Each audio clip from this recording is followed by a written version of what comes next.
ছোটোবেলায় বড় ভাইরা যখন ফুটবল খেলতো বা কারোর সঙ্গে খেলা নিত আমাকে ডাকতো। তো আমিও তাদের সঙ্গে যেতাম আর মনে খুব আশা নিয়ে যেতাম যে তাদের সঙ্গে খেলবো, খেলে খেলা শিখবো। কিন্তু তারা কি করতো, আমাকে খেলার কথা বলে বাসা থেকে ডেকে নিয়ে যাইতো। খেলা শুরু হওয়ার কিছুক্ষণ আগে আমার হাতে কেউ ফোন, কারো জুতা, কারো প্যান্ট আমার হাতে ধরায় দিয়ে বসায় রাখতো, আমাকে আর খেলতে নিত না।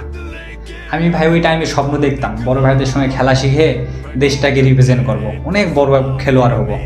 কিন্তু আমার এই ফাউল বড় ভাইদের জন্য আমার সেই স্বপ্নটা চুরমার হয়ে গেল। তো তখন আমি মনে মনে ভাবলাম যে দেশটাকে রিপ্রেজেন্ট করতে হলে একজন বড় লেভেলের খেলোয়াড় হতে গেলে অন্য জগতের খেলা খেলতে হবে, অন্য লেভেলের খেলা খেলতে হবে। এজন্য ভাই আমি তারপর থেকে অন্য লেভেলের খেলা শুরু করে দিলাম, অন্য জগতের খেলা শুরু করে দিলাম। বর্তমানে আমি এখন নিজেকে নিয়ে গর্ব করি। শুধু আমি না, আমাকে যারা চেনে তারা সকলেই আমাকে নিয়ে গর্ব করে। আমি একজন বড় মাপের খেলোয়াড়, তবে মাঠে না, ফোনের অ্যাপে খেলি, বাংলা সাইটে রাশিয়ানদের সঙ্গে খেলি।